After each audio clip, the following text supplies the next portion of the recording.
പശ്ചിമേഷ്യയിലെ ഒരു യുദ്ധം അത് പരിധി വിട്ട് അറബ് രാഷ്ട്രങ്ങൾക്ക് കൂടി നേരിട്ട് ബാധിച്ചാൽ എന്താകും അതിന്റെ അവസ്ഥ എന്നതിന്റെ നേരുദാഹരണമായിരുന്നു ഖത്തറിലെ അമേരിക്കൻ സൈനിക താവളത്തിന് നേരെ പാഞ്ഞെടുത്ത ഇറാന്റെ ആ മിസൈലുകൾ തെളിയിച്ചത്.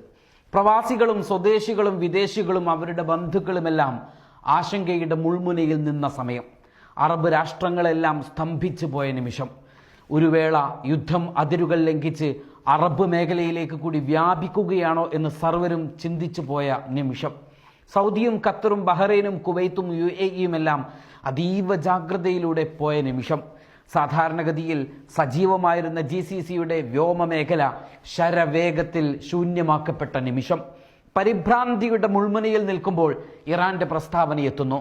ഖത്തർ ഞങ്ങളുടെ സൗഹൃദ രാജ്യമാണ്, അവർക്കു നേരെയല്ല ഞങ്ങളുടെ ആക്രമണം, ഞങ്ങൾ ലക്ഷ്യമിട്ടത് അമേരിക്കയെ. അതുവരെ ഇഴഞ്ഞു നീങ്ങിയ നയതന്ത്രത്തിന് ഇതുവരെ കണ്ടിട്ടില്ലാത്ത വേഗത കൈവരുന്നു. ഖത്തറിനൊപ്പമെന്ന് അറബ് രാഷ്ട്രങ്ങൾ പ്രഖ്യാപിക്കുമ്പോഴും ഇറാനെ തള്ളിപ്പറയാനോ ചേർത്ത് നിർത്താതിരിക്കാനോ അവർക്ക് കഴിഞ്ഞില്ല. അവർ അമേരിക്കയുടെയും യൂറോപ്പിന്റെയും മേൽ സമ്മർദ്ദം ശക്തമാക്കി. സൗദി ചുക്കാൻ പിടിച്ചു, അറബ് രാഷ്ട്രങ്ങൾ പിന്നിൽ അണിനിരന്നു.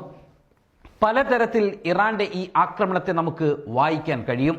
എന്നാൽ ഖത്തറിലെ അമേരിക്കൻ താവളം ആക്രമിക്കുകയല്ലാതെ മറ്റൊരു വഴി ഇറാന്റെ മുന്നിലില്ലായിരുന്നു.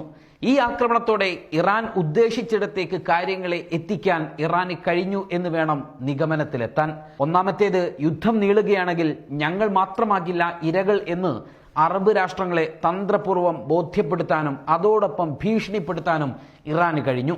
രണ്ടാമത്തേത്, അമേരിക്കയെ ആക്രമിക്കുന്നതോടെ യുദ്ധത്തിൽ കക്ഷിത്വം വെളിപ്പെടുത്താനും ഇറാന് സാധിച്ചു. ഒരു ഭാഗത്ത് അമേരിക്കയെയും നേരിട്ട് യുദ്ധത്തിലേക്ക് വലിച്ചിഴക്കുമെന്ന് ഇറാൻ പ്രഖ്യാപിക്കുകയായിരുന്നു.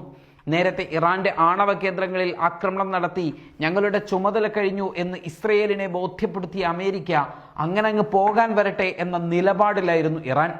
അതിന് കാരണമായത് ഇറാൻ വിദേശകാര്യമന്ത്രി അബ്ബാസ് അറാച്ചിയുടെ റഷ്യൻ സന്ദർശനമാണ്. റഷ്യൻ പ്രസിഡന്റ് വ്ളാഡിമിർ പുടിനുമായുള്ള അറാച്ചിയുടെ കൂടിക്കാഴ്ച യുദ്ധത്തിന്റെ ഗതിവിധി തന്നെ മാറ്റിമറിച്ചു. ഇറാന് ആവശ്യമായതെല്ലാം ഞങ്ങൾ നൽകുമെന്ന പുടിന്റെ റഷ്യയുടെ പ്രസ്താവന കേവലം ഒരു വാക്ക് മാത്രമായിരുന്നില്ല, തികഞ്ഞ പിന്തുണയുണ്ടാകുമെന്ന സൂചന കൂടിയായിരുന്നു. ഒപ്പം പതിവ് രീതികളിലെ നയതന്ത്ര മൗനം വെടിഞ്ഞ് ചൈനയുടെ സൂക്ഷ്മമായ ഇടപെടലും ഉത്തര കൊറിയയുടെ പിന്തുണയും പുറത്തു വന്നതോടെ കാര്യങ്ങൾ ഇവിടെ നിൽക്കില്ലെന്ന നിലയിലേക്ക് യൂറോപ്യൻ രാജ്യങ്ങളും എത്തി. യുദ്ധമുണ്ടായാൽ അത് കേവലം ഇറാൻ ഇസ്രയേൽ അമേരിക്ക യുദ്ധം മാത്രമായിരിക്കില്ല. റഷ്യയും ചൈനയും ഇറാനും കൊറിയയും ചേർന്നുള്ള ഒരു ശക്തിയുടെയും ഇസ്രയേലും അമേരിക്കയും ചേർന്നുള്ള മറുശക്തിയുടെയും കരുത്തു തെളിയിക്കുന്ന വേദി കൂടിയായി അത് മാറും. ആ ശാക്തിക ചേരികളുടെ പരീക്ഷണശാലയായി അറബ് രാഷ്ട്രങ്ങൾ മാറ്റപ്പെടുമെന്ന ഉത്തമ ബോധ്യം അറബ് രാഷ്ട്രങ്ങൾക്കുമുണ്ടായി. ഇനി ഈ കാരണങ്ങൾക്കപ്പുറം മറ്റു പല കാരണങ്ങൾ കൂടിയുണ്ട്. ഇറാന്റെ പ്രത്യാക്രമണത്തിന്റെ തോത് വർദ്ധിക്കുന്നു എന്നതാണ് അതിലൊന്ന്. ഒരു പരിധിക്കപ്പുറം അമേരിക്കയും ഇറാന്റെ മേൽ ഈ അവസ്ഥയിൽ ആക്രമണം നടത്തില്ല എന്ന് ഇസ്രയേലിനും ബോധ്യമായി. പതിവ് രീതികളെന്ന പോലെ ഇറാനെ ലോകരാഷ്ട്രങ്ങൾ തള്ളിപ്പറയാൻ ഇത്തവണ മറ്റാരും മുന്നോട്ട് വന്നതുമില്ല. പകരം ഇസ്രയേലിന്റെ യുദ്ധക്കൊതിയും എടുത്തുചാട്ടവും നയവ്യതിയാനവും ഒപ്പം പ്രതിരോധ ശേഷി തകർന്നതുമെല്ലാം അവർക്ക് മുൻപിൽ ചർച്ചയായി. ലോകത്തിന് മുൻപിൽ ഇസ്രയേൽ കെട്ടിപ്പൊക്കിയ എല്ലാ സൽപ്പേരിനെയും അത് സാരമായിട്ട് തന്നെ ബാധിച്ചു. അയൺ ഡോമും അയൺ ഭീമും ഇറാന് വെറും കളിപ്പാട്ടങ്ങൾ മാത്രമായി. ഓരോ തവണയും ആക്രമണത്തിന്റെ ശക്തി കൂടിക്കൊണ്ടിരുന്നു. ആദ്യം ഡ്രോണുകൾ അയച്ച് അയൺ ഡോമുകളിലെ മിസൈലുകളുടെ എണ്ണം കുറക്കുക, പകരം ഹ്രസ്വദൂര മിസൈലുകൾ അയക്കുക എന്ന തന്ത്രം ഇറാൻ പ്രയോഗിച്ചു. ആദ്യം ഇറാനിൽ വലിയ ആക്രമണങ്ങൾ ഇസ്രയേൽ നടത്തുമ്പോഴും ഇറാന്റെ തിരിച്ചടി വലിയ അപകടം വരുത്താത്തതിനെ ഇസ്രയേൽ അനുകൂലികൾ പരിഹസിച്ചുകൊണ്ടിരുന്നു. പിന്നീട് വേവുകൾ മാറിക്കൊണ്ടിരിക്കുന്നു എന്ന സൂചനകളെത്തി. മിസൈലുകളുടെ പേരുകൾ മാറി, കരുത്തുമാറി, ആക്രമണ രീതിയും ശൈലിയും മാറി, പരിക്കിന്റെയും അപകടങ്ങളുടെയും ആഴവും മാറി. പിന്നീട് കണ്ടത് ഇസ്രയേലികൾ രാജ്യം വിടുന്നതാണ്. വലിയ അപകടം തന്നെ ഇസ്രയേലിൽ നടന്നു. ഇസ്രയേലിന്റെ ഇൻഫ്രാസ്ട്രക്ചറിനെ തന്നെ ഇല്ലാതെയാക്കാൻ ഇറാൻ നിരന്തരം ശ്രമിച്ചുകൊണ്ടിരുന്നു. വാണിജ്യ നഗരമായ ഹൈഫയെ തന്നെ ലക്ഷ്യമിട്ടുകൊണ്ട് നിരന്തരം മിസൈലുകൾ ചീറിപ്പാഞ്ഞുകൊണ്ടിരുന്നു. വലിയ ഊർജ പ്ലാന്റുകൾ, സൈനിക സാങ്കേതിക സഹായ സ്ഥാപനങ്ങൾ, ഗവേഷണ സ്ഥാപനങ്ങൾ, ലോകത്തെ നിയന്ത്രിക്കുന്ന മറ്റ് വലിയ വാണിജ്യ വ്യവസായ ഇന്റലിജൻസ് സ്ഥാപനങ്ങൾ, സൈബർ സ്ഥാപനങ്ങൾ, സൈനിക ബേസുകൾ, ഓയിൽ റിഫൈനറികൾ, വലിയ വലിയ ഫാക്ടറികൾ തുടങ്ങിയവ ആക്രമിച്ച് ഇറാൻ അതിൻ്റെ ഭീകരത വർദ്ധിപ്പിച്ചുകൊണ്ടിരുന്നു. അതേസമയം ഇസ്രയേലിനകത്ത് മറ്റൊരു പ്രശ്നം അരങ്ങേറുകയായിരുന്നു. ആ രാജ്യം നേരത്തെ ചെയ്തു വന്നിരുന്നത് ലോകത്തിന്റെ വിവിധ ഇടങ്ങളിലുള്ള ജൂതരെ ഇസ്രയേലിലേക്ക് കൊണ്ടുവന്ന് ഇത് നിങ്ങളുടെ വാഗ്ദത്ത ഭൂമിയാണെന്ന് വിശ്വസിപ്പിച്ച് ഫലസ്തീനികളുടെ ഭൂമിയും വീടും കയ്യേറുകയായിരുന്നു അവർ ചെയ്തു വന്നിരുന്നത്. അങ്ങനെ കുടിയേറി വന്നവർ അഭയാർത്ഥികളെ പോലെ ഞങ്ങൾക്ക് ഈ മണ്ണ് വേണ്ടെന്ന് പറഞ്ഞ് നാട് വിടുന്നതാണ് പിന്നീട് കണ്ടത്. അയൽ രാജ്യമായ സൈപ്രസിലേക്ക് കിട്ടിയ ബോട്ടുകളിലും വള്ളങ്ങളിലും അവർ യാത്ര തിരിച്ചു. കൂട്ടപ്പലായനം തന്നെ നടന്നു. വ്യോമപാത അടച്ചതോടെ കപ്പലുകളെ ആശ്രയിക്കാൻ തുടങ്ങി. ചില റിപ്പോർട്ടുകളിൽ പറയുന്നത് പ്രകാരം ചില വ്യവസായികൾ വലിയ തുക തന്നെ നൽകിക്കൊണ്ട് പുതിയ പാസ്പോർട്ടുകളും കള്ള പാസ്പോർട്ടുകളും സംഘടിപ്പിച്ചുകൊണ്ട് പലയിടത്തേക്കും പലായനം ചെയ്യാൻ വ്യോമ സംവിധാനത്തെ കൂട്ടുപിടിച്ചു എന്നൊക്കെയാണ്. ഇത് ഇസ്രയേലിന്റെ പ്രഖ്യാപിത ലക്ഷ്യങ്ങൾക്ക് വൻ തിരിച്ചടിയായി. കൂട്ടത്തിൽ ഇസ്രയേലിന്റെ പ്രതിരോധശേഷി മറികടന്നുള്ള ആക്രമണം സുരക്ഷയെ ബാധിക്കുക കൂടി ചെയ്തതോടെ ഇസ്രയേലിന് പിടിച്ചു നിൽക്കാതെയും വന്നു. മറ്റൊരു കാരണം ഇറാൻ ഗൾഫ് മേഖലയിലെ നിർണായക ഇടനാഴിയായ ഹോർമുസ് കടലിടുക്ക് അടയ്ക്കുമെന്ന ഇറാന്റെ പ്രസ്താവനയാണ്. ഈ പ്രസ്താവന ചെറുതായൊന്നുമല്ല ലോകത്തെ പ്രകമ്പനം കൊള്ളിച്ചത്. സൗഹൃദ രാജ്യമെങ്കിലും ചൈനയെ പോലും ഇത് സാരമായി ബാധിക്കുമെന്നത് ഇവിടെ ചേർത്ത് വായിക്കുക. ചൈനയെ മാത്രമോ? ലോകത്തിലെ മൊത്തം എണ്ണ കയറ്റുമതിയുടെ 20% ഇതുവഴിയാണ് കടന്നു പോകുന്നത്.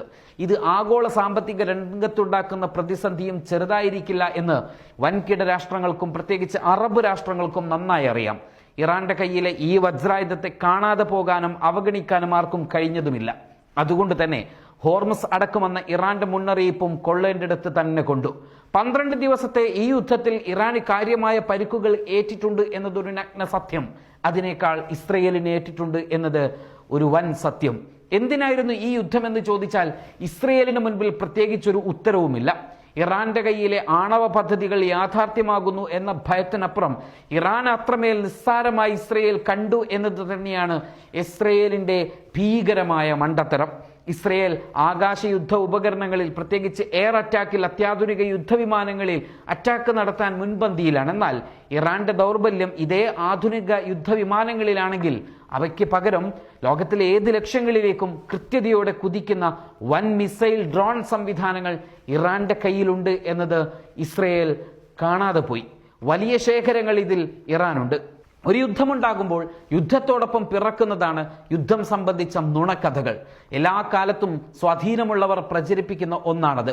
ഇക്കാലം അത്രയും പാശ്ചാത്യ മാധ്യമങ്ങൾ ഉപയോഗിച്ച് അമേരിക്ക ഉൾപ്പെടെ നടത്തി വന്നതും ഇതുതന്നെയായിരുന്നു. ആദ്യം പ്രൊപ്പഗണ്ട സൃഷ്ടിക്കും, പിന്നീട് അവ സ്ഥിരീകരിക്കും, ശേഷം തകർച്ചയുടെ നുണക്കഥകൾ നിരന്തരം എഴുതും, അത് ലോകത്തെ വിശ്വസിപ്പിക്കും. എന്നാൽ ഈ യുദ്ധത്തിൽ പാശ്ചാത്യ പ്രൊപ്പഗണ്ടകളെ സാമൂഹിക മാധ്യമങ്ങളും യുദ്ധ നിരീക്ഷകളും ഓരോ സന്ദർഭങ്ങളിലും സെക്കൻഡുകൾ സഹിതം പൊളിച്ചെഴുതിക്കൊണ്ടിരുന്നു.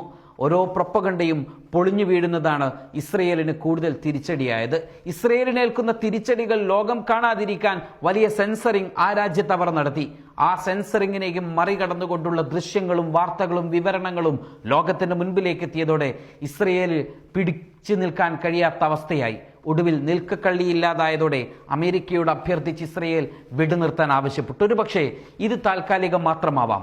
ഇറാനിനുള്ളിലെ മൊസാദ് ചാരന്മാർക്ക് പണിയെടുക്കാനുള്ള അവധിയോ ഇറാന് ആണവായുധം എത്രയും വേഗം തയ്യാറാക്കുവാനുള്ള സമയമോ ആണോ ഇതെന്ന് കണ്ടറിയുക തന്നെ വേണം. അതിനുള്ളിൽ താൽക്കാലികമായി രക്ഷപ്പെട്ടത് അറബ് രാജ്യങ്ങൾ കൂടിയാണ്. പക്ഷേ ഇത് വെറും താൽക്കാലികമാണ് എന്നോർക്കണം.